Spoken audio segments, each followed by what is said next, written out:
เซสชั่นที่2กำลังจะเริ่มขึ้นครับขอเชิญทุกท่านเข้ามาในห้องประชุมเลยครับก่อนอื่นครับผมต้องในนามพมพายนะครับผมขอกราบขอบพระคุณทุกท่านนะครับที่ให้เกียรติมาในงานนี้นะครับก็ต้องขอโทษเรื่องแรกเลยคือเรื่องสถานที่ครับที่ในครั้งแรกเนี่ยผมกะว่าจะมีคนฟังสักประมาณ30 คนนะครับตอนแรกที่เราแพลนกันกับทางคณะกรรมการหลายๆท่านเนี่ยสัก30 คนเราก็เลยมองว่าโอเคเป็นร้านอาหารเนี่ยน่าจะเหมาะสมที่สุดเพราะว่าเราจะมีอาหารการกินมีอะไรตลอดเวลานะครับแต่ก็ต้องไม่อยากจะเชื่อเหมือนกันนะครับว่าวันนี้เราจะได้มีคนผมนับคร่าวๆเนี่ยเกือบ300 คนรวมกลับไปแล้วนะครับในห้องนี้ประมาณ200 คนแล้วที่กลับไปแล้วอีกเกือบ100 คนก็ขอบคุณทุกท่านมากครับที่ให้ความสนใจครับในกิจกรรมที่ทางเราทำนะครับซึ่งจุดประสงค์ครับในการทำกิจกรรมครั้งนี้คือการให้ความรู้ครับโดยสัตวแพทย์ตัวจริงเสียงจริงนะครับของโลกอย่างที่ท่านทราบครับดร.มาร์คไลออนเนี่ยท่านเป็นสัตวแพทย์คนแรกๆของโลกเลยที่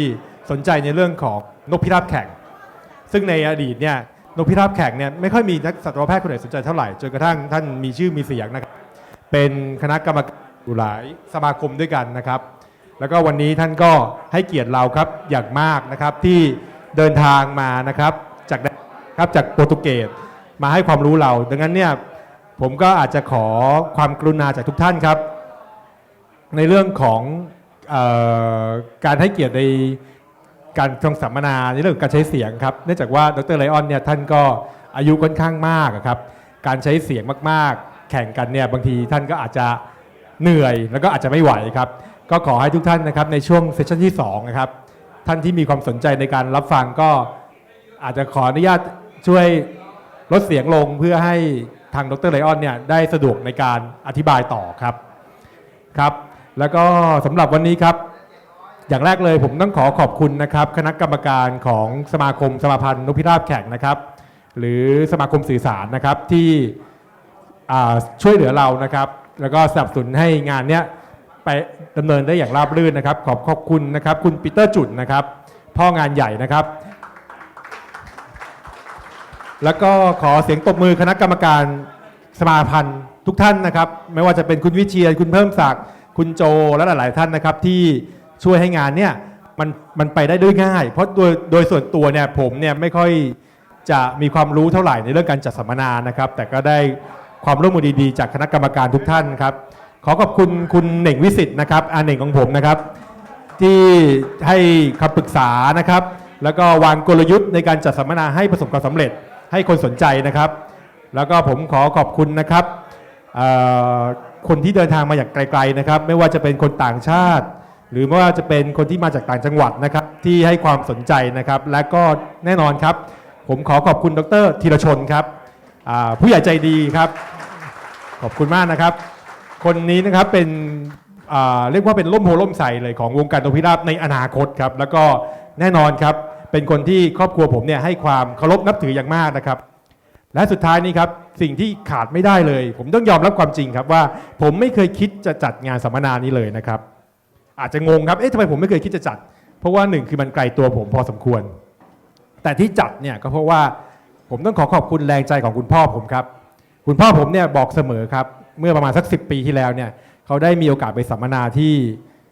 ยุโรปนะครับตอนที่เขากลับมาหาผมเนี่ยเขาเล่าให้ผมฟังตลอดครับว่าโอ้มันสนุกอย่างงุ้นมันสนุกอย่างนี้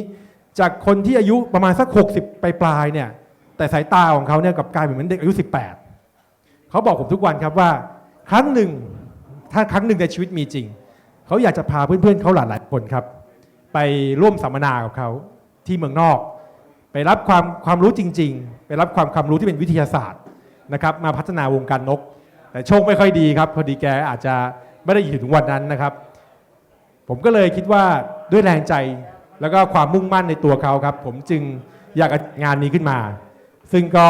ต้องขอบคุณทุกท่านครับที่ทำให้ฝันของพ่อผมเนี่ยเป็นจริงนะครับแล้วก็เพื่อนๆอีกหลายๆคนขอบคุณพ่อครับที่ช่วยมานะครับผมขอบคุณมากครับผมในโอกาสนี้เซสชั่นที่2ครับ The stage is yours ครับดร.ไลออนครับก่อนที่ดร.ไลออนจะบรรยายในส่วนที่2นะครับก็ อย่างที่น้องพมรชัยบอกนะครับด็อกเตอร์ก็อายุ72แล้วนะครับแล้วก็บิน12ชั่วโมงนะฮะมาเมืองไทยเพื่อมาเป็นวิทยากรให้พวกเรานะครับแล้วก็มีความตั้งใจมาก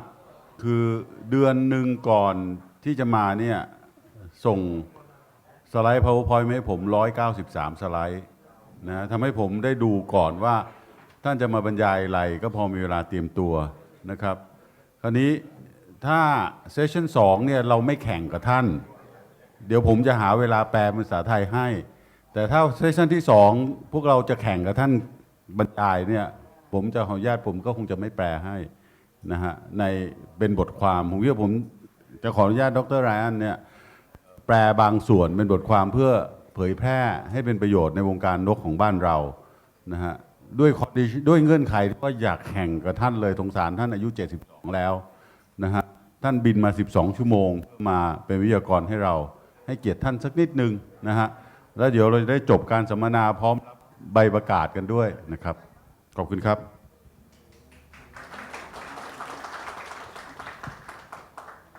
So please go ahead.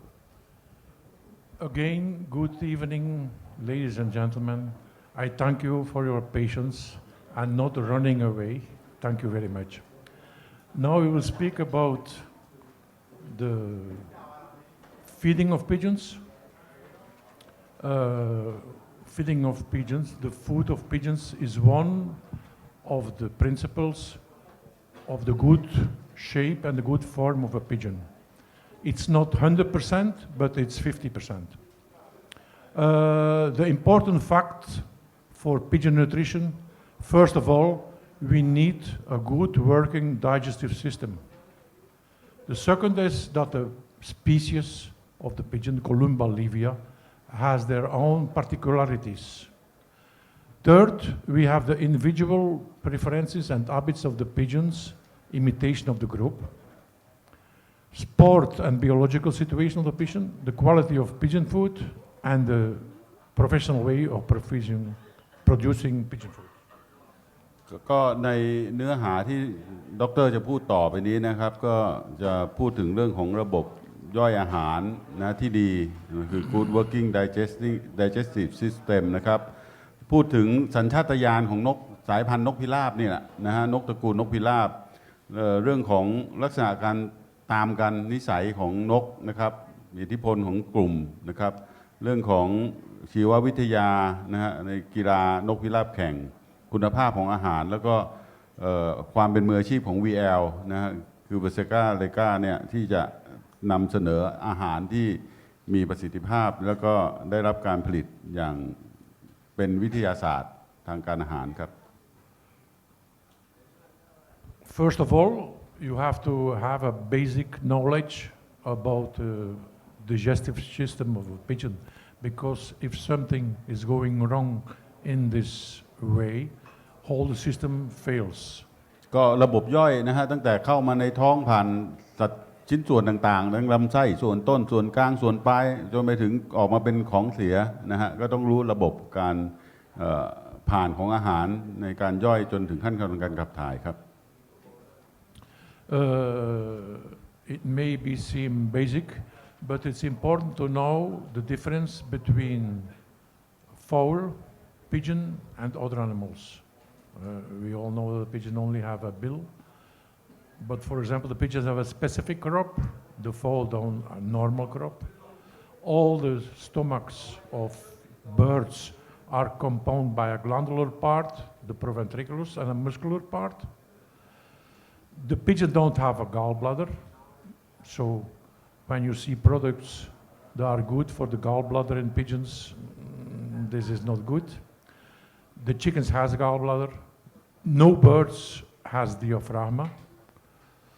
The appendix in pigeons is very small, and in chickens is very large. And the intestinal flora of a pigeon is compared with that of a chicken rather poor. อันนี้ก็เป็นการเทียบให้เห็นระบบย่อยระบบกลืนอาหารของสัตว์ปีกนะฮะจะเป็นนกเป็นไก่เทียบกับสัตว์เลี้ยงลูกด้วยนมอย่างสุนัขนะฮะระบบก็จะแตกต่างกันการไม่มีฟันการ ไม่มีถุงน้ำดีนะฮะระบบโครงสร้างในระบบย่อยต่างๆก็จะแตกต่างกันนะครับ Here we see specification between pigeon and chicken. The biggest difference is that the appendix of a pigeon is only some millimeter, and in a chicken is very important. This explains also why coccidiosis in pigeons is not so important like in chickens. Of course, pigeons have coccidiosis, but it's not so lethal and so pathogenic like in chickens. I remember when I was still much younger, we had a colleague in the university and he did test about bicocks with pigeons. And therefore he had to infect the pigeons with coccidius. And when after a week he looked, of 2 weeks, in the microscope, the feces of the pigeons were plenty of coccidius. You only saw coccidius, but externally observing them, they're wanting to see. No diarrhea, nothing so. So we think now that coccidiosis in pigeons is more an indication of form of the hygienic conditions than really a disease. The large intestine of the pigeon is also much smaller than a chicken. So you can see that a pigeon is really not a cellulose eater. A chicken can eat cellulose and so something like that. A pigeon is not really made for that. สำหรับเมื่อเทียบเฉพาะนกกับไก่เนี่ยจะเห็นว่าโครงสร้างภายในก็มีความแตกต่างกันลำไส้ที่ยาวต่างกันนกมีไส้ติ่งกันนะฮะสังเกตเล็กๆเนี่ยไอตัว appendix เนี่ยนะฮะก็มีอวัยวะหลายอย่างคล้ายกันแต่ว่าเมื่อเทียบกันแล้วเนี่ยของนกกับไก่มันก็ต่างกันนะครับ Now I really show some accidents. They are possible. You see here in the crop of a pigeon, when he was operated, he had a ball like that, a little ping pong ball, push of trichomonas. อันนี้ก็เป็นอาการนะฮะของนกที่มันผิดปกติ นะฮะในส่วนของที่เขาเคยตรวจพบ Here you have also in the esophagus of a pigeon a concretization. This pigeon was presented not for digesting problems. He was presented for respiration problems because there was a pressure from this concrete on the trachea. อันนี้ไม่ใช่เรื่องของปัญหาระบบย่อยนะแต่เป็นระบบทางเดินหายใจซึ่งก็มันส่งผลกระทบนะซึ่งมันจะตรวจเจอก็เมื่อผ่าสังเกตนะส่วนมากเขาผ่าทั้งนั้นนะฮะแม้กระทั่งผมส่งนกไปผ่าซากนี่ 2,000 กว่าบาทที่เกษตรเขาผ่าละเอียดยิบเลยว่าตรงนี้มาจากอะไรส่วนไหนเป็นอะไรยังไงนะครับ This is also one of our pictures from the one loft place where we worked some years ago. It was a disease never saw in Portugal because this is a disease really of Africa. I don't know if it exists here. I think we have a colleague here. If it exists in fowl, it's tetrameres, and it transforms the wall of the preventriculus. You have their cysts of living parasites. So you see the grains are going into the muscular stomach, and they are entire and come entire in the feces. อันนี้เป็นโรคนกที่พบในแอฟริกานะฮะเราจะเห็นมีพาราสิตที่เป็นจุดๆที่เขาชี้ให้ดูนะฮะแล้วก็อาหารที่อยู่ในกระเพาะส่วนย่อยนะครับ Intoxication of a liver, of course. อันนี้ที่ตับนะฮะบางครั้งก็มาเกิดที่ตับ Pancreas inflammation. ส่วนของลำไส้นะฮะ Enteritis. ลำไส้นี่ก็จะย่อยหลายๆส่วนนะส่วนต้นส่วนกลางส่วนปลายนะครับลำไส้เล็กลำไส้ใหญ่ There are hundreds of possible problems. So we can try to do something, acidification of the water. This is not a technique coming from the pigeon fancier. There's a technique coming from the industrial chicken producers. Make the water more acid. อันนี้ก็คือเทคนิคมาจากการเลี้ยงไก่นะฮะเขาก็พยายามทำให้มีสภาพเป็นกรดมากขึ้นนะในอเมริกาหลายครั้งเขาใช้แอปเปิลไซเดอร์น้ำส้มสายชูแบบที่มาจากแอปเปิลนะฮะซึ่งมีสภาพเป็นกรดนะเวลานกถ่ายไม่ดีเนี่ยก็คือปรับสภาพความเป็นกรดเป็นด่างในอวัยวะภายในของนกครับ For example, you see in the example of Coley, at a pH of 7, the Coley is reproducing himself in less than an hour. With a pH of 450, he doubles in an hour and a half. And at a pH of 4, it has no more multiplication. ก็ระดับค่าความเป็นกรดเป็นด่างค่า pH นะฮะมันก็จะส่งผลกับในเรื่องของเชื้อโรคต่างๆด้วยถ้ามีสภาพความเป็นกรดมากเนี่ยเชื้อโรคมันก็จะอยู่กันไม่ค่อยได้นะครับ Acidification of the water in pigeon stimulates the appetite. They have a higher intake of grit. They have less coccidiosis and less intestinal problems. You can use citric acid or vinegar or lemon or something like that. ก็คือสภาพความเป็นกรดเป็นด่างเนี่ยมันก็จะมีส่งผลกับความอยากอาหารของนกด้วยนะฮะกับเรื่องของสภาพโดยรวมที่มีผลโดยตรงกับพวกเชื้อโรคต่างๆที่อยู่ในอวัยวะภายในของนก You see, you have natural products, very cheap. You have also commercial products. One is acetic acid, other is citric acid, and the first is lactic acid. อันนี้ก็จะเป็นสารที่เขาผลิตมาเพื่อจำหน่ายนะฮะให้ใช้กับผสมกับน้ำให้นกกินนะครับส่วนมากก็เพิ่มสภาพความเป็นกรด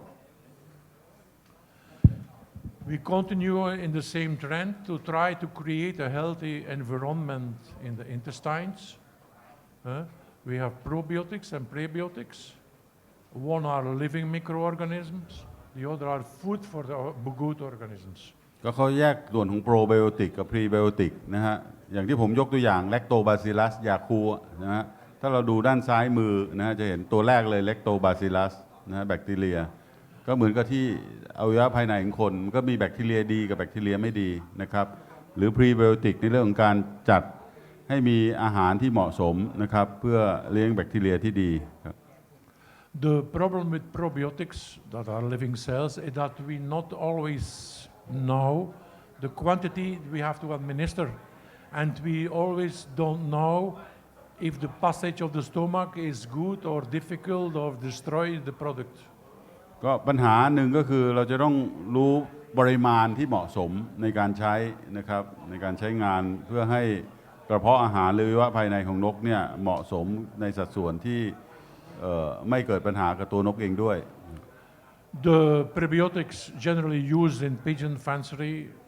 have two results. They feed the beneficial bacteria and they impede the fixation of pathogenic bacteria to the wall of the intestine. So the beneficial bacteria are growing up and the other are diminishing. What we hope. ก็พรีไบโอติกเขาก็จะเติมพวกแบคทีเรียดีเข้าไปในอาหารโดยตรงเลยนะครับเพื่อให้นกเนี่ยก็หวังว่าสภาพแบคทีเรียภายในของมันจะสมดุลแล้วก็ปรับให้สภาพปัญหาตัวแบคทีเรียที่มีปัญหานั้นค่อยๆหมดไปคือบาลานซ์มันนะฮะจะมีตัวหน้ายิ้มกับหน้าไม่ยิ้มข้างล่างสังเกตดู Here we have a product. I want to say sometimes I'm mentioning industrial products because I'm sponsored by this company. But one thing I can say you, I'm never lying or saying things who are not the reality. When I say or mention a product, it's because I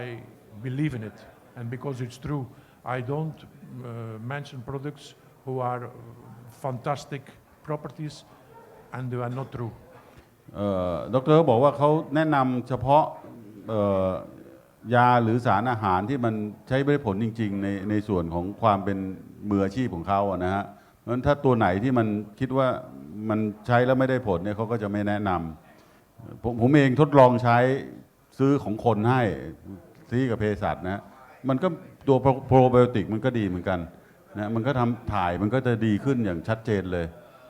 อันนี้ทดลองเอาเองเพราะว่านกเราเอง ไม่ได้ถามสัตวแพทย์หรอกแต่ว่าเปิดตำรามันมีตัวจุลินทรีย์ประเภทนี้ผมก็เลยลองเทสดูก็ดีนะฮะแต่ของคนมันแพงหน่อย Now we come to the second point of the nutrition of pigeons, the columba livia. You know that all pigeons, between 800 and 1,000 species of domestic pigeons, they are all coming from the dove rock, a wild pigeon that still exists. I don't know here in Asia, but in Europe, in the Iberian Peninsula, they are still living in liberty, and they are the ancestors of all living domestic pigeons. นกในตระกูลสายพันธุ์หรือสปีชีส์โดฟเนี่ยมีตั้ง 8-900 ชนิดนะฮะซึ่งอันเนี้ยก็เป็นส่วนซึ่งเรียกว่าพฤติกรรมหรือสัญชาตญาณของมันเนี่ยเดี๋ยวเขาจะอธิบายรายละเอียดนะฮะเกี่ยวกับเรื่องโภชนาการของสัตว์ประเภทนี้ What are eating pigeons with free access to the fields? This is very interesting for us to know what they really eat in nature. And we see in their diet, when they have free access, 50% are cereals and legumes, peas and so. 27% are turnip seed and coal seed. 80% are seed of wheats. And then, important, 4% are green particles of plants, and 1.5% are products of animal origin, insects or worms or something like that. อันนี้ก็คือในธรรมชาติเนี่ยเขาก็ดูนกว่ามันกินอะไรบ้างนะฮะมันก็เป็นงานวิจัยส่วนมากบางทีก็ผ่าท้องดูกันเลยล่ะนะฮะแล้วก็ดูว่ามันกินอะไรบ้างในธรรมชาตินะฮะหรือว่าบางทีเขาก็เก็บข้อมูลสำรวจดูว่านกมันกินเมล็ดพืชเมล็ดต่างๆนะฮะอันนี้ก็แยกเป็นสัดส่วนเป็นเปอร์เซ็นต์ให้ดูว่าในธรรมชาติมันกินอะไรบ้าง Now we have the individual or group preference. You see pigeons like smooth grains, therefore they don't like very much barley. They like a round shape. They have a preference for a shape of a dimension of 5 millimeter. Less appreciating red colors, they have their habits and their site and local. For example, in some lofts, pigeons are accustomed to eat something that another loft they don't want. Probably your pigeons in Thailand eat other things than our pigeons don't like, and vice versa. ก็เขา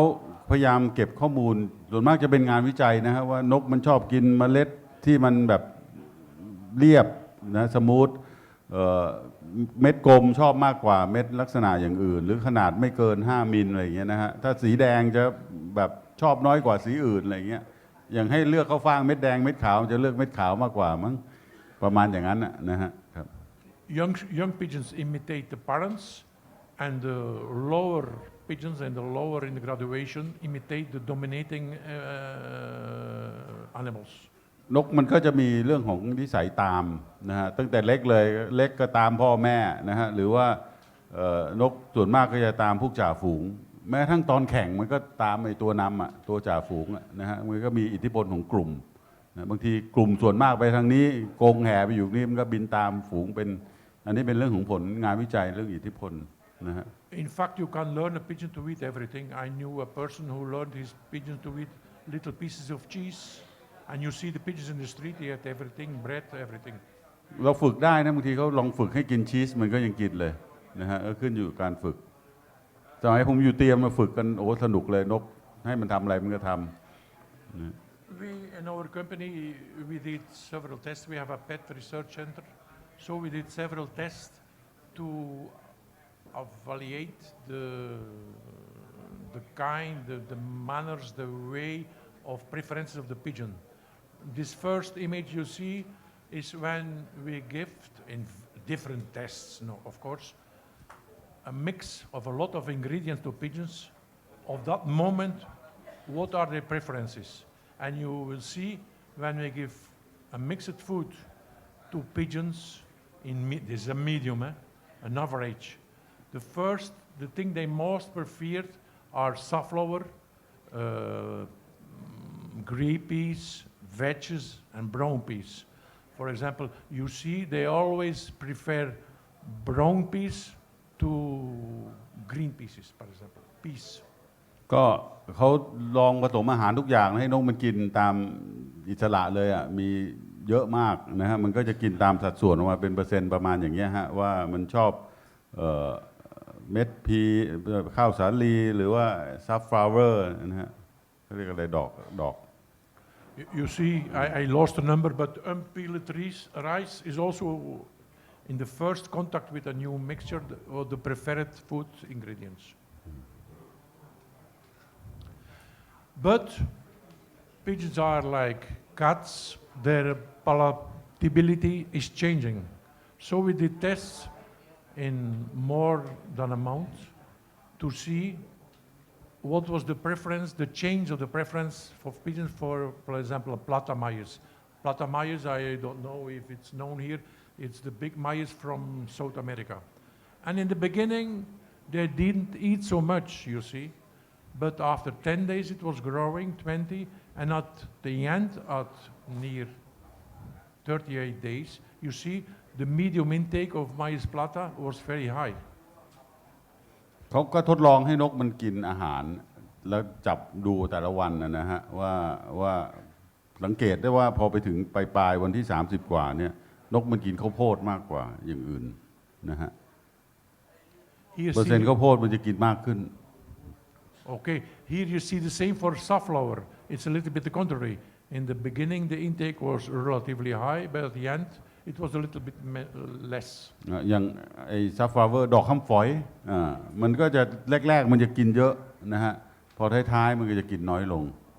มันก็จะรู้ว่าสภาพสมดุลมันคืออะไรมันขาดอะไรอยู่ Wheat, less or more stable. After 20 days, a little bit diminished, but then growing up again. You see, it's not so that the pigeon eat always the same way, the same quantities of the same ingredients. ข้าวสาลีเหมือนกันมันก็ช่วงแรกๆจะกินเยอะถ้าพักหนึ่งก็เอากินน้อยลงแล้วกลับมาพอขาดก็กินเยอะอีกนะฮะ Every pigeon fancy know that their appetite is changing with breeding and summer and molting and long distance and sprint. Of course, I don't know if the winter here is important, but in Europe, when the temperatures are negative, of course, the pigeons have another appetite than when it's 30 degrees. ก็นกในแต่ละช่วงเวลาเดี๋ยวอันนี้จะเป็นประโยชน์กับพวกเรานะครับเพราะว่าช่วงที่เราแยกคู่มันอยู่ตามธรรมชาติหรือว่าอากาศร้อนอากาศของบ้านเราหนาวอาจจะไม่ค่อยเจอนะฮะแต่ว่าช่วงถ่ายขนช่วงแข่งระยะทางไกลหรือว่าระยะใกล้นะฮะที่แบบใช้ความเร็วสูงเนี่ยปริมาณอาหารสารแต่ละประเภทความต้องการจะแตกต่างกัน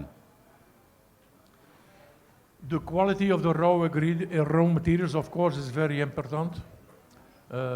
The quality and the origin of the ingredients, because ingredients coming of some countries are less good than from other countries. The control of aflatoxins is very important, and the mold, the drying techniques are important. The age of the ingredients and the purity and the cleanness of the grains. ก็เรื่องคุณภาพอาหารมีส่วนสำคัญไม่ว่าจะเป็นเรื่องการควบคุมอัลฟาท็อกซินการบูดเน่าการทำให้แห้งนะฮะอายุของอาหารนะครับแล้วก็ความสะอาดของอาหาร The aging of the raw material is also important. Of course, when our pigeons eat grain mixture, we can